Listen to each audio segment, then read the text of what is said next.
The story of the kings and queens of England is more surprising than you might think.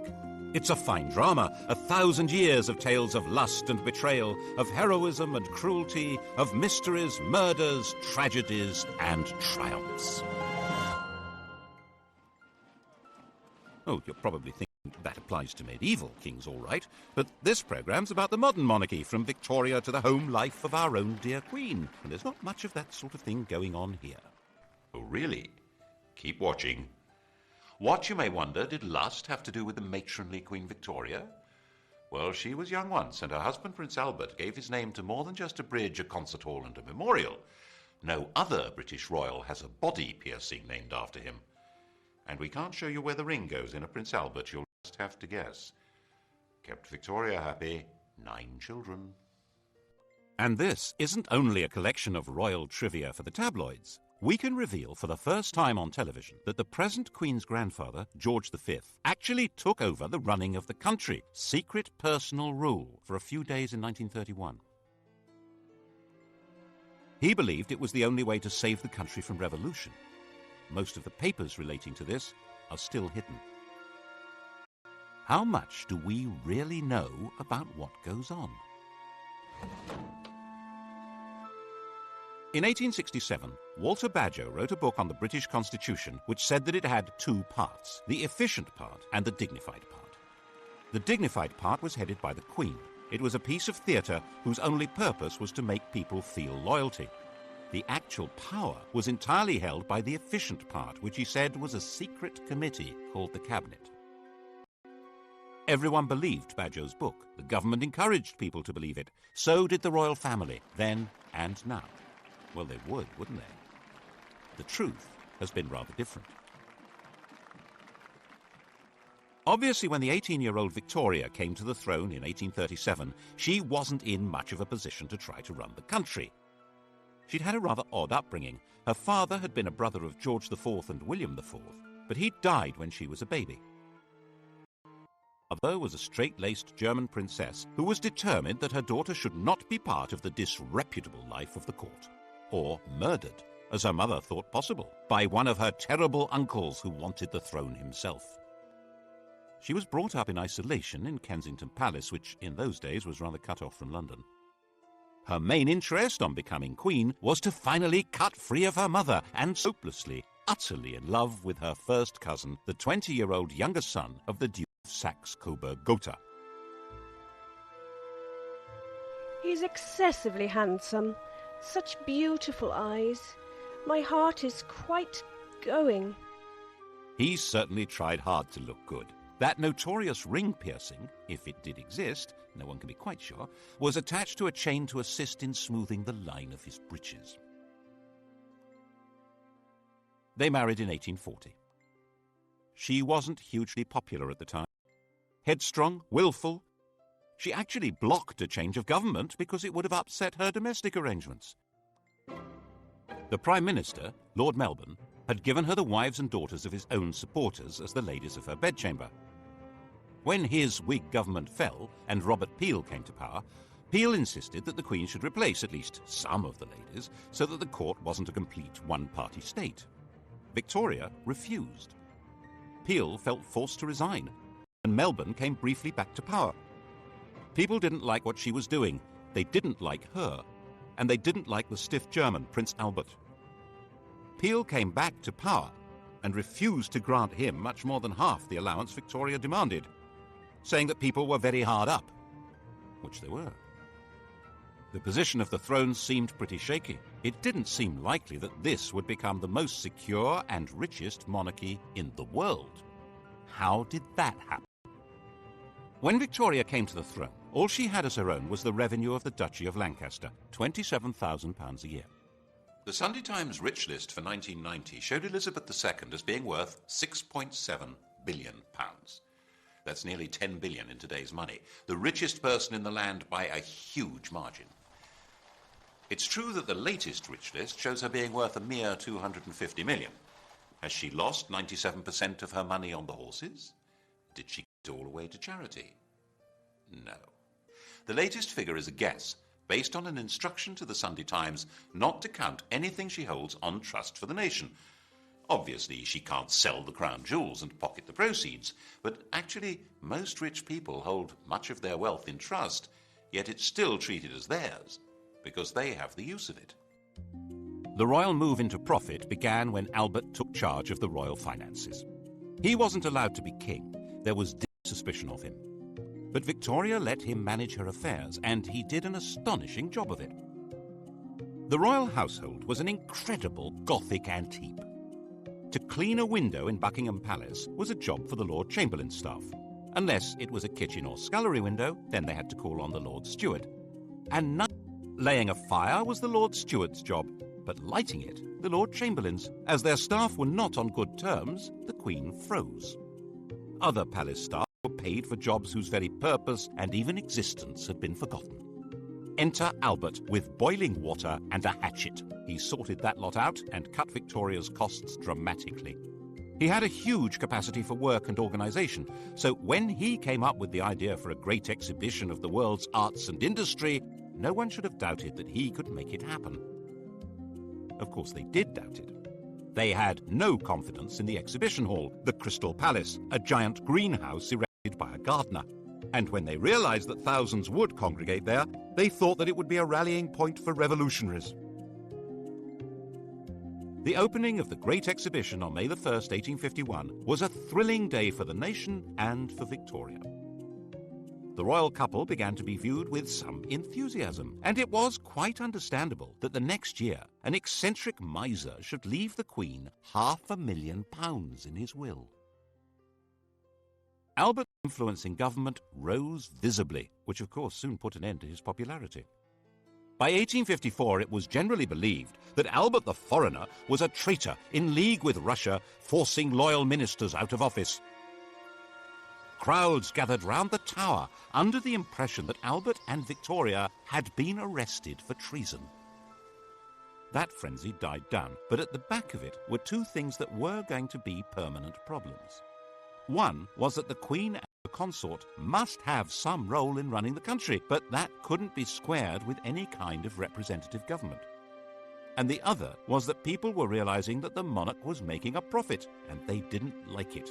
The solution was to conceal what was really happening under a cloak of secrecy, and that cloak is still in place.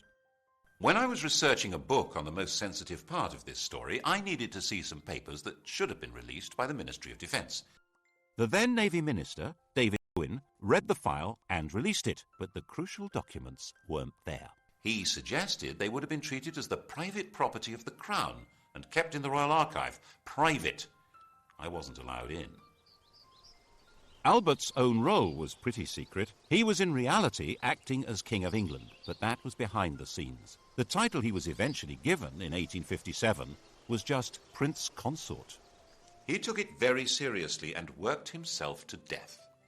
His last act as the hidden King of England was at the end of 1861 to stop the Prime Minister from sending an angry dispatch to the American government. If it had been sent, England would probably have been pushed into the American Civil War.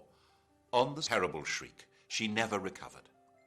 She retired to Scotland and went into what seemed to be everlasting mourning. She and Albert had built a number of retreats for themselves, Osborne on the Isle of Wight, Sandringham in Norfolk, and her favourite Balmoral. Here she hid for months at a time with the faithful Highland retainer John Brown. He was allowed enough familiarity for the Queen to be widely referred to as Mrs. Brown. Victoria herself could see no reason to take part in public ceremonies like the opening of Parliament. She thought that her hidden role as the head of her government was enough. But that, of course, led many people to wonder why they had to pay for her upkeep at all.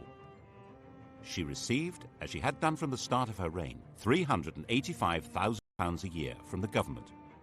It was more than she needed. Her court was nowhere near as expensive as, for instance, George IV's had been. And without her being visible, many people could see no point in her having this money. By the 1870s, there was a strong Republican movement expressing itself in newspapers, large public meetings, and in Parliament. The nature of the country was changing dramatically. New industrial cities were darkening the landscape with smoke and soot. A new kind of society was formed, a society of factory workers and low-paid artisans, of builders and miners and metal workers. These were people outside the political world, with no natural attachments to traditional political structures.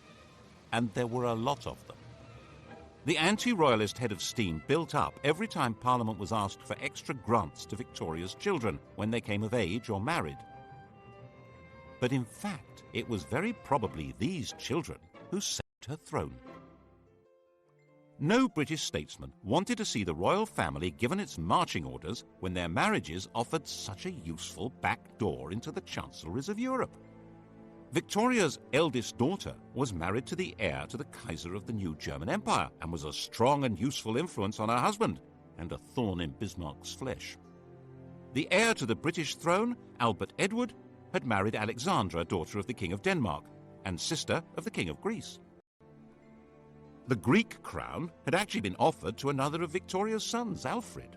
The Greeks had sacked their own king and held a national vote on who should get the throne. 95% of them voted for Alfred, who was at the time an 18-year-old midshipman in the Royal Navy. The government made him turn it down because they had promised to keep their hands off Greece. Never mind. It went as a sort of hand-me-down to the son of England's good friend, the King of Denmark. And in 1874, Alfred married the daughter of Tsar Alexander II, which was jolly useful given the Anglo-Russian competition on the edges of India. These were marriages that would produce. Died in 1901. She had over 90 living descendants. It was a full-time job just getting them birthday presents. The rulers of Germany, Greece, Romania, Norway, Russia, Yugoslavia, Spain, and Sweden would all trace their descent from this stout little lady. There was a downside to this royal intermarriage. Victoria was a carrier of haemophilia, the condition that prevents blood from clotting, and the Spanish, Prussian, and Russian royal families were consequently affected by it. But even if the British government had known about that, they wouldn't have shed many tears over it. As a system for exercising influence abroad, the monarchy was well worth the money. It also ought to have the advantage at home of inducing people to be loyal to their country even if they detested its government, which was obviously very useful if you ran that government. But to sell monarchy to the British public, that monarchy needed rebranding. Enter, in 1867, a new Tory Prime Minister, Mr. Disraeli. Just the man to do it. He flattered, flirted, and lured Victoria out of mourning and back to public life, creating her Empress of India, turning her into the Queen Empress. Britain was now a world power with an international trade that dwarfed all others. Its navy dominated the oceans, and its empire expanded on the simple principle that trade follows the flag. And if the Union Jack is flying in each remote corner of the globe, then other flags aren't. The problem was for a small country with a very small army to rule ever more of the Earth's surface. That rule couldn't be maintained by force. It required the consent of the governed. And the grand theatricality of Disraeli's Victorian imperialism invited people throughout the empire to take pride in being subjects, not of a bunch of industrialists and politicians, but of a prim and matronly great sovereign. Victoria became the logo of the British Empire. Her portrait spread all over the world, thanks especially to the introduction of postage stamps. Her statue would appear in virtually every ambitious town and city of the British Empire. And where there was no statue, there would certainly be a Victoria Street, or Victoria Park, or Victoria something. The whole process came to a glorious climax in her Golden Jubilee of 1887. The great processions in London of representatives of her dominions were followed by an eruption of ugly public halls, clock towers, fountains and statues, disfiguring public spaces over about a quarter of the planet. By the time Victoria died, hardly anyone even remembered that her throne had once seemed endangered.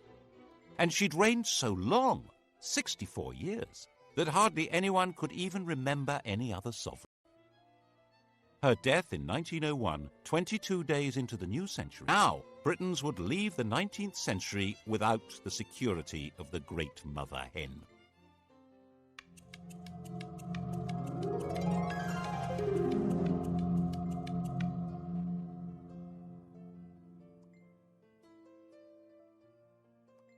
Victoria would cast a long shadow. Elizabeth II, coming to the throne 51 years later, would be the first of her successors who had no personal memory of her. Her oldest son, Albert Edward, the new King Edward VII, was already 59 years old. The funeral of the Queen Empress and Edward's coronation involved a huge invention of traditions and ceremonies. And in this atmosphere, it's not surprising that Edward was granted an annual allowance even greater than Victoria's. A few voices said that it was unnecessary for the king to have as big an income as Andrew Carnegie, the Bill Gates of his day, but no one took much notice. Edward had been given a miserable and oppressive childhood.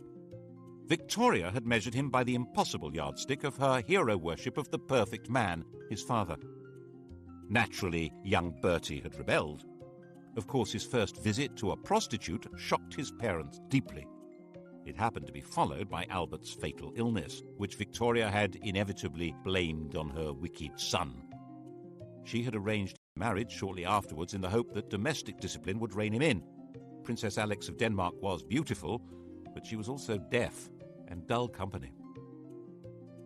With nothing much else to do, Bertie had become the living epitome of the life of the Belle Époque, a life of champagne drinking, cigar smoking, horse racing, gambling and entertaining showgirls and pretty married ladies. He was naturally drawn to the company of outsiders, not just shady characters, but Jews and Catholics, bankers and foreigners, and he was outspokenly outraged by the casual racism of the empire. Because a man has a black face and a different religion than our own, there is no reason why he should be treated as a brute. He sat on a commission on working-class housing and even invited a member of the working class to stay at Sandringham. Admittedly, the man in question was an MP and a fellow member of the commission, and he had to eat in his bedroom because he didn't have the right clothes to come down to dinner.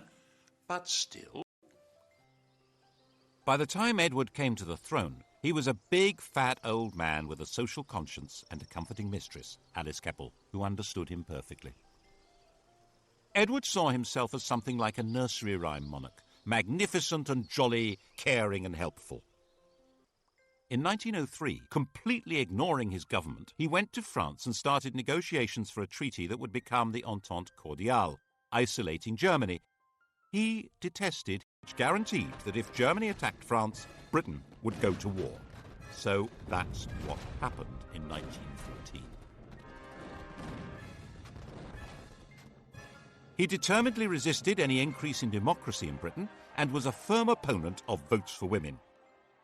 The crunch over his reactionary views came when Lloyd George planned to introduce old age pensions in 1909. To raise the cash, there would have to be new taxes on income.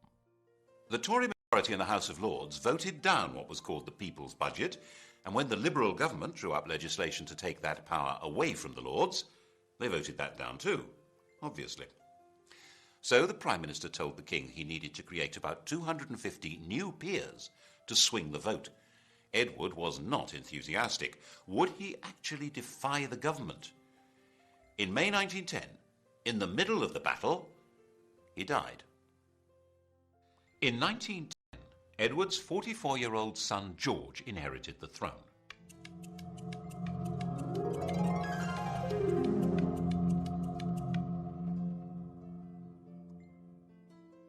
He was the late King's second son.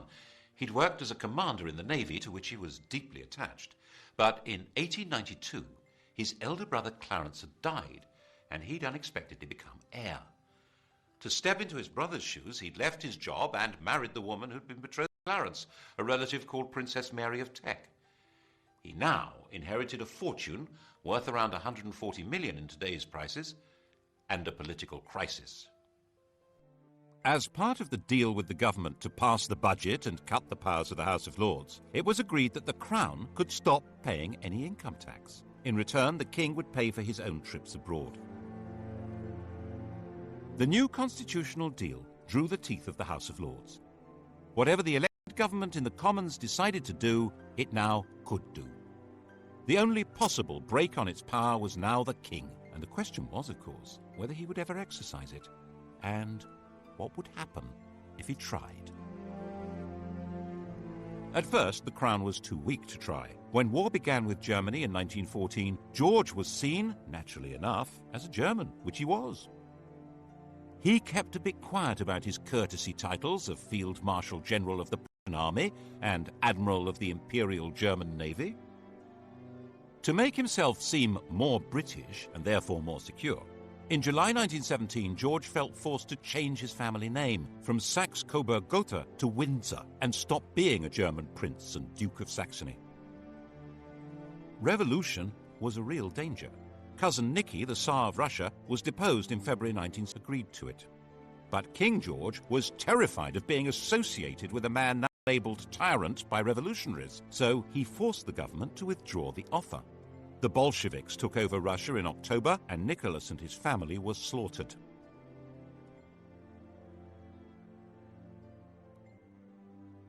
To protect the king's reputation, it was put about that Lloyd George had refused to rescue them, despite the king's pleading. Then in November 1918, a German revolution forced the Kaiser, Cousin Willie, to abdicate, and Germany gave up the war. The whole political landscape had been transformed. There had been 6 emperors when George was crowned. By 1925, he was the only one left, and his world was not exactly safe. Most of the Southern Irish were committed Republicans. Attempts to hold that country by force were disastrous, and in 1922 the Irish Free State had come into being. King George had lost a considerable chunk of his kingdom.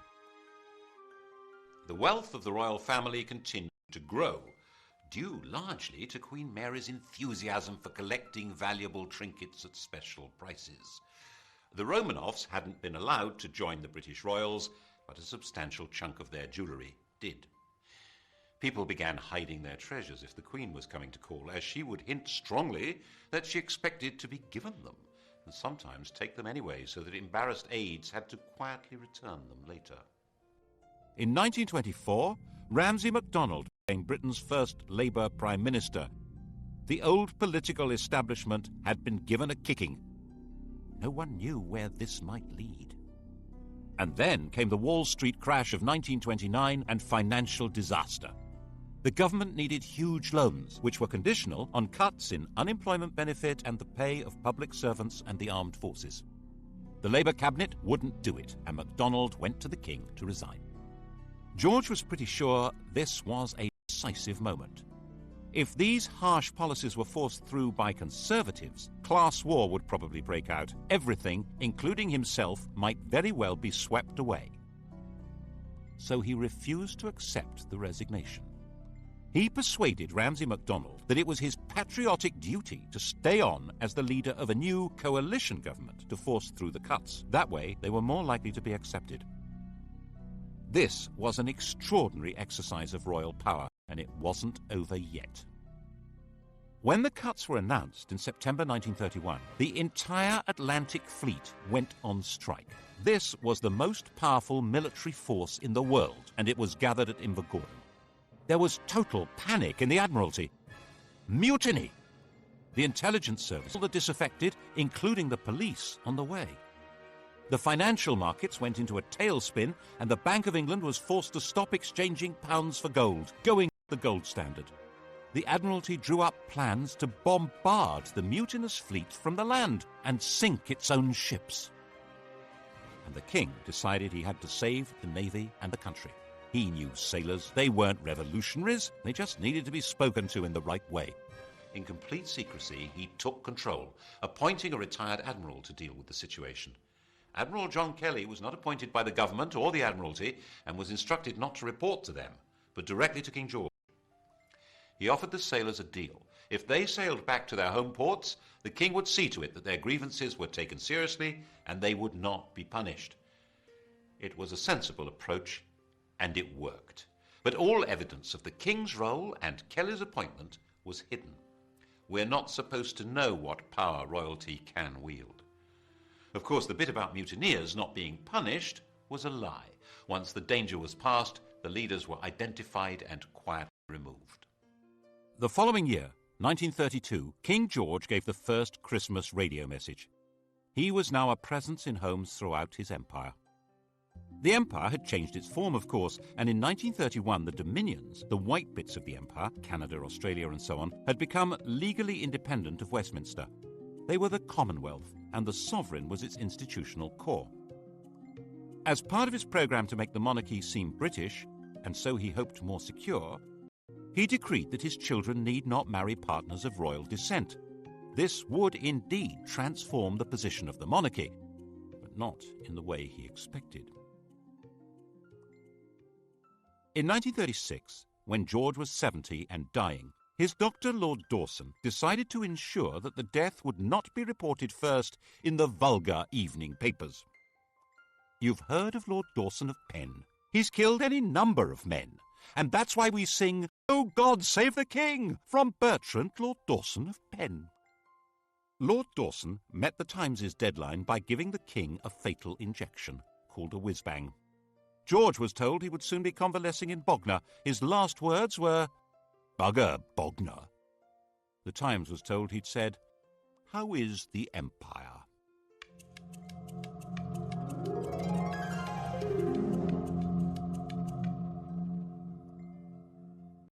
His successor, his son Edward, was 38, the poorly educated child of rather dysfunctional parents. The Queen had been completely distant, and King George famously said, "My father was frightened of his father, I was frightened of my father." Edward had escaped by travelling widely, and as the world's most eligible bachelor enjoyed affairs with a number of married women, culminating in the love of his life, the twice-married, elegant American Wallis Simpson. At the time of Edward's succession, the affair was in full swing, and her husband had resigned himself to a divorce. The British press completely censored the whole subject, while the rest of the world was fascinated by it. Edward insisted that he was going to marry Wallis and make her queen. The Prime Minister and the Archbishop of Canterbury said the country wouldn't stand for it. Were they right? Probably not. Edward was actually pretty popular. He wanted to go on the radio and appeal to the nation, but he wasn't allowed to do that. He was told it was unconstitutional. Without a written document, the Constitution is what the government can get away with. They had their reasons. These went beyond the court gossip that Wallis was said to be a lesbian, or a man, engaged in a sadomasochistic relationship with Edward. The crucial issue wasn't even that the head of the church shouldn't marry a divorcee, or that secret investigators had reported that Wallis Simpson had 2 other lovers, a car salesman and an Irish peer. The real reason only came to light in 2002. Secret documents show that the FBI told the British government that Wallis had another lover, the German ambassador von Ribbentrop. In fact, the FBI said she was a Nazi agent.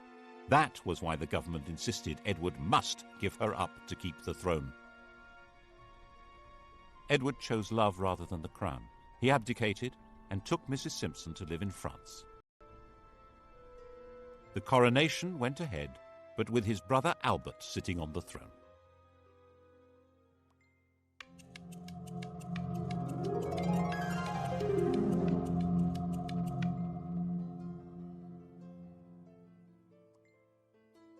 Albert was crowned as King George VI. He was 18 months younger than Edward and completely lacked his brother's social grace. He stammered, he was shy, but at least he was safely married to Elizabeth Bowes-Lyon, the daughter of a minor Scottish aristocrat, the first royal to legally marry a commoner since Henry VIII.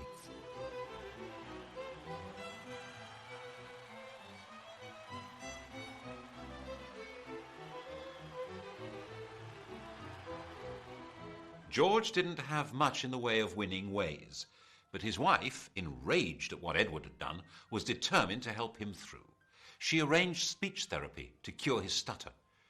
But when war with Germany began in 1939, they were not seen as a rallying point for patriotic fervour, especially as they had publicly supported Neville Chamberlain's appeasement of Hitler.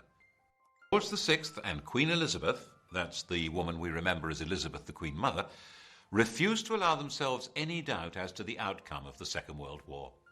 When Buckingham Palace was bombed, the Queen said she was glad. It meant she could look the East End in the face. At least it meant the royal couple wouldn't be booed anymore when they visited other people's bombed-out homes. Actually, while they spent their days in London, they retreated for the night to Windsor, which was considerably safer. Nevertheless, they did have one really narrow escape. As the war went on, the royal couple became more and more identified with Churchill as the spirit of Britain, dogged in their determination to see Nazism defeated. When the victory celebrations came in 1945, it seemed natural that they should revolve around Buckingham Palace. By the time of his premature death from smoking in 1952, this shy country gentleman and his queen had gone a very long way to restoring the monarchy to its central place in British life.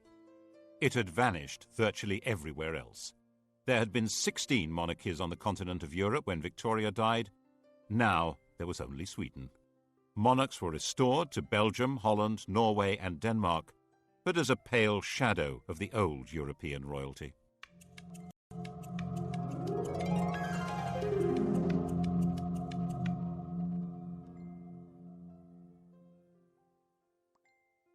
The new queen, the 25-year-old Elizabeth II, seemed to be a fairy tale remnant of a lost world of glamour. Her coronation was a celebration of pageantry itself in a country that was a vast bomb site. 4 houses out of 10 had been damaged or destroyed. It was even shown on the new medium of television, though the Archbishop of Canterbury feared men would watch in pubs without removing their hats. By her side in the coronation coach rode her husband. Like Albert, he would never be crowned. Philip, Duke of Edinburgh, was from the Greek and Danish royal house of Schleswig-Holstein-Sonderburg-Glücksburg. He had no surname. He was given the name of one of the branches of Elizabeth's family, Mountbatten. There was no question of the Queen becoming a modest suburban sovereign like the restored European royals. George's widow was sure her daughter should be regal and grand. Royalty required flunkies and castles and palaces and golden coaches. She herself made do with 6 cars, 3 chauffeurs, 5 chefs, 2 pages, 3 footmen, 2 dressers, and 30 secretaries, maids, treasurers, and housekeepers. And she was absolutely dead set against royalty paying publicity from the governments of the day. In 1947, when Labour came to power, amid all the nationalisations and the class war declarations of "we are the masters now," had come an agreement that the government would take over the cost of running Buckingham Palace. Now the Conservatives said the government would take over the cost of the royal train and royal visits abroad, and freed the Queen from paying tax on property, apart from rates on Sandringham and Balmoral. In Edward Heath's time as Prime Minister, it was officially stated for the first time that the Queen pays no tax. In 1973, she was exempted from the new Companies Bill that could force shareholders to identify themselves even if they hid behind the names of nominees. Her shares are hidden in a company called the Bank of England Nominees, which can only be used by heads of state and is uniquely exempt from disclosure laws.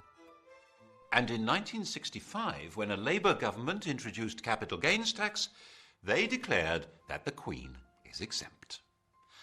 Under these arrangements, immense and unknowable riches were built up. She has, for example, 600 works by Leonardo da Vinci.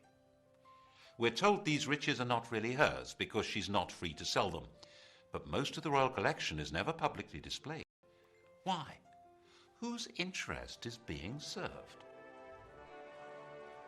It obviously means the monarchy can put on a heck of a show that goes far beyond their demand on the public purse, and they don't need to run the risk of asking us to fund the whole thing from taxes. We each contribute 61 pence a year at the last count. That money, just over £36 million, is not enough to put on the grand regal show which the British monarchy seems to be about. Certainly, for a very long time it was simply not permitted to suggest that the monarchy should be anything less than grand. In 1957, Lord Altrincham wrote an article arguing for a modernised monarchy. He called the court complacent and out of touch, said the Queen was a priggish schoolgirl, and said that the monarchy should not be, as it was, intimately associated with the upper classes. Wow! The Duke of Argyll said that he should be hanged, drawn and quartered, and the BBC immediately dropped him from any questions. In fact, Altrincham had got it wrong. Lavish splendour was just what most of the public wanted from their monarchy. They would have despised a queen on a bicycle. They wanted to be deferential. They probably still do. And there were 20 more years of this kind of thing to come. In 1977, the year of the Queen's Jubilee, the Sex Pistols' anthem "God Save the Queen and Her Fascist Regime" was banned from being broadcast, even when it outsold all other records. The imperial title had already disappeared in the days of George VI, when India and Pakistan became independent. The empire became the Commonwealth, and of the 58 past and present members of that vague organisation, only 16 have Elizabeth as their head of state, and falling. Why did it matter so much to protect and sustain royalty? Partly, perhaps, it's more to do with the Queen herself than the institution of monarchy. Elizabeth I, Victoria, Elizabeth II, the rule of elderly matriarchs seems to be particularly proper to the English. And it may provide important social glue. As the population of Britain became more heterogeneous, with substantial immigration from Commonwealth countries by people who feel excluded from political life and often from the legitimate economy, perhaps there was a hope that the Queen would be a focus of patriotic attachment. After all, she's the linchpin of the Commonwealth, its graciously enthusiastic figurehead. And promoting the image of a glamorous and golden royalty above and outside politics that is synonymous with Britain may be a very useful way of creating legitimacy for a state that might otherwise look rather shabby. The last great moment of this Mrs. Camilla Parker Bowles, Alice Keppel's great-granddaughter. Diana said that on the honeymoon he was more interested in reading 8 books by Laurens van der Post than in her, and he wore Charles Camilla cufflinks. And when she became distressed, she felt strongly that the royal family turned against her. In 1992, it all blew apart in what the Queen called her annus horribilis. Her second son, Andrew, separated from his wife Sarah Ferguson, who was pictured topless being kissed by her financial advisor. Her daughter, Princess Anne, divorced Captain Mark Phillips. Charles and Diana split up, with spectacular accusations being made in the press and on television. And Windsor Castle caught fire. That was when the ground really began to shift. At least when it was explained that the £40 million repair bill would be paid by the public. There was a huge collective breath of, "No, it won't." And so the Queen decided it would be much the wisest thing to offer to pay 70% of the cost. She opened up some of her homes to the public to raise the cash. There was still astonishingly little direct criticism of the Queen. In an age when television and the press have the power to pull down anyone, the Queen and her mother were treated with respect, even devotion. But the rest of the royal family had become fair game and were subjected to a ferocious assault of public humiliation. Why did we support the royal family and all their wealth? Why were we giving them all this money? The press pack was baying at their heels and refund the parliamentary allowances received by other members of the royal family. But things didn't get any better. And the Queen herself began to be criticised in 1997, when Princess Diana was killed in a car crash in Paris. We all remember the shock and horror and the debate about the lack of public reaction by the senior members of the royal family. There was a widespread feeling that at that moment they were not in fact part of the nation. Was the programme started by George V of integrating the monarchy into the life of the nation coming unravelled? Instead of the monarch playing the role of warning and advising the Prime Minister, which is supposed to be her constitutional role, the Prime Minister warned and advised the sovereign to take public action. She had to be seen to grieve, or the monarchy itself might be in danger. And now we wait to see what happens next. The heir to the throne and his mistress are forever tainted with the image of the princess that was publicly destroyed. The Queen is an old lady, with a reign that begins to rival Victoria's in length. Can anyone be certain that the country would accept her son as king? There's always been a bargain at the heart of monarchy in this country. The monarch has always been dependent on the people. That bargain has been the key to survival. It began when William the Conqueror realised that he and his friends couldn't actually run a country where they didn't speak the language, or know the laws, traditions, or even the geography. It was restated in a series of crises in which monarchs who tried to rule without consent were simply dumped. Matilda, Jane Grey, Richard Cromwell, James II. And to give that consent, people need to feel that the sovereign is entitled to be there and respects laws even though no court can enforce them. Laws which today probably include having to pay tax. Partly, of course, the institution is sustained by the character of the Queen herself. Faced with enormous pressures and a job from which there is no possibility of rest, she has retained a calm resilience and exquisite constitutional carefulness which guarantees her a respectful place in history. Then what? The British monarchy is certainly a great addition to the gaiety of nations. Partly as a soap opera, partly as a walking, talking anachronism that makes other heads of state visibly uneasy. But it does come at a price. And whether the price is too high for the continued survival of this most extraordinary form of government, well, that, of course, will be the surprise ending.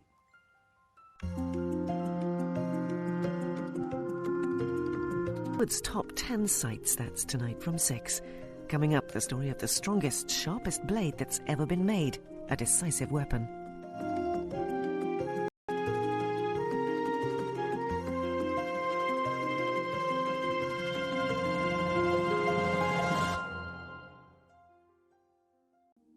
When I was researching a book on the most sensitive part of this story, I needed to see some papers that should have been released by the Ministry of Defence.